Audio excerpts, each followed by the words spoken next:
Relevant ba sa Bicolano ang usaping inflation at mababang ekonomiya? O tsismis lang ito? Kapag ang usapan ay puro personalan, bangayan at paninira, oo, nagiging tsismis yan. Pero kung ang pinag-uusapan ay presyo ng bigas, gulay, isda, gasolina, pamasahe, trabaho, at sahod, hindi na yan tsismis. Buhay na yan ng ordinaryong Bicolano. Ang inflation ay ramdam sa palengke. Ang mababang economic growth ay ramdam sa trabaho at negosyo. At ang kakulangan sa malinaw na plano at ramdam sa bawat pamilya. Hindi sapat ang pa-event, pa-concert o slogan kung mataas pa rin ang presyo at hirap pa rin ang tao. Ang kailangan natin, datos, paliwanag, plano, at aksyon. Kaya kung lang tanong, sino ang may malinaw na solusyon para sa Bicol? Huwag lang makinig sa ingay, magtanong, mag-verify, makialam. Dahil ang ekonomiya ng Bicol, hindi tsismis. Kinabukasan natin ito.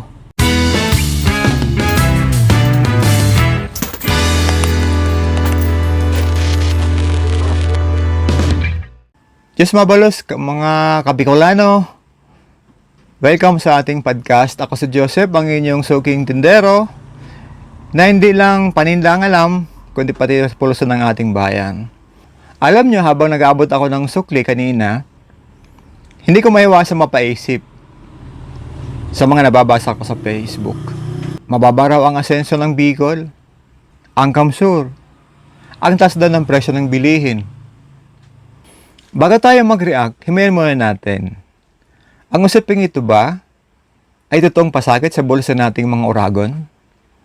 O isa lang itong chismis na pinapalaki sa social media?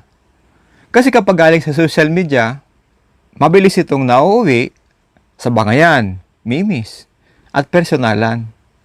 Pero kung pinag-uusapan ay ang presyo ng pagkain, gasolina, pamasahe at sahod, hindi na lang yung basta chismis. Tara, usap tayo. Mga suki, yung mga hindi pa po nakapag-subscribe sa aking channel, sa ating Facebook, dahil po hindi pa po sila nakapag-follow. Follow naman tayo sa ating Facebook at sa ating namang YouTube channel. Pa-subscribe naman po. Tapos na pinag-uusapan, sinasabi na mababa raw ang growth rate ng Bicol at ang taas ng inflation sa Camarines Sur.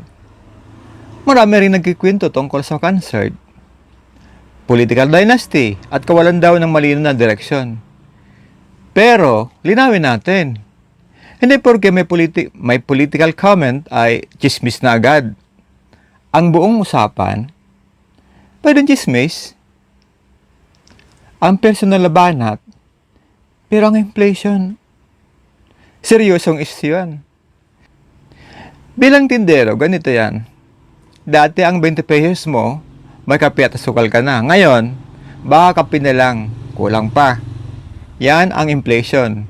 Lumiliit ang halaga ng perang hawak natin. Kaya relevant ito sa atin. Dahil apektado ang bawat pamilya, nagbabudget araw-araw.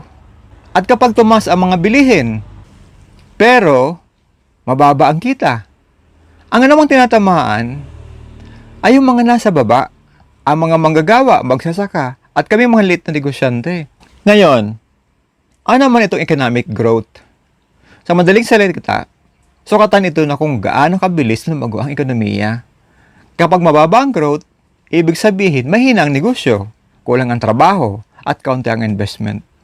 Sa Bicol, malaking bagay yan. Alam naman natin na suki tayo ng bagyo at baha. Pero hindi pwedeng laging dahilan na yun lang. Ang kailangan natin ay plano. Paano palakasin ang agrikultura? Paano dadami ang trabaho? Kaya, balikan natin yung milyong pesong tanong. Chismis nga lang ba talaga ito? Ang sagot ko, depende. Kung puro personal na atake at meme lang, yun ang certified na chismis. Martes level yon. Pero kung ang usapan ay bakit walang trabaho sa atin at bakit ang mahal ng bigas, hindi na yan chismis, kundi public issue na yan. Buhay na natin ang nakataya rito.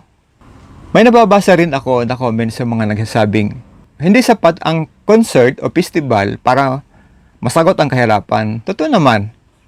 Di ba? Masaya ang party. Nakakatulong sa turismo. Pero hindi ito kayang punan ang kumakalam na sikmura. Kung ang presyo ng bilihin ay abot langit pa rin. Kailangan natin ang plano para sa ekonomiya. Hindi lang para sa entablado. Siyempre, maging patas din tayo. Hindi lahat ng inflation kontrolado ng local government yan. Nariyan ang presyo ng lingis sa mundo at global supply chain. Pero, may papel pa rin sila. Sila ang dapat nagbabantay sa presyo o nagmamonitor, gumagawa ng farm-to-market road. Sumusuporta sa ating mga lokal na produkto. Kaya ang mas mahalagang tanong, anong dapat gawin? Una, kailangan ng malinaw na paliwanag sa publiko. Pangalawa, kailangan ng tunay na suporta sa mga magsasaka at mangingisda. Hindi lang yung ayuda na pansamantala, kundi cold storage, irrigation, at market access. Pangatlo, kailangan ng investment plan. Anong industriya ba ang dapat nating palakasin? Agribusiness ba o digital jobs? At pang-apat, kailangan ng accountability. Dapat magpapaliwanag ang mga opisyal kung ano ang kanilang konkretong programa. Hindi sapat yung slogan, poster o pa-event. Ang kailangan ay resulta. Pero, mga Kabicolano, may responsibilidad din tayong mga botante. Kung ang boto ay nabibili o nakabase lang sa kasigatan, mahirap umasa ng pagbabago. Kalidad ng pamumuno ay konektado sa kalidad ng pagpili natin. Ang topic na ito ay relevant sa ating lahat. Nagiging chismis lang ito kapag nauwi sa personalan. Pero, kung gagamitin natin ito para sa pag-usapan ng presyo, trabaho at tunay na solusyon, ito ang usapang kailangan ng Bicol. Kaya sa inyong mga tagapagkinig, wag lang tayong mag-react, magtanong, mag-verify, magdemand tayo ng malinaw na plano. Dahil ang inflation ay hindi lang numero.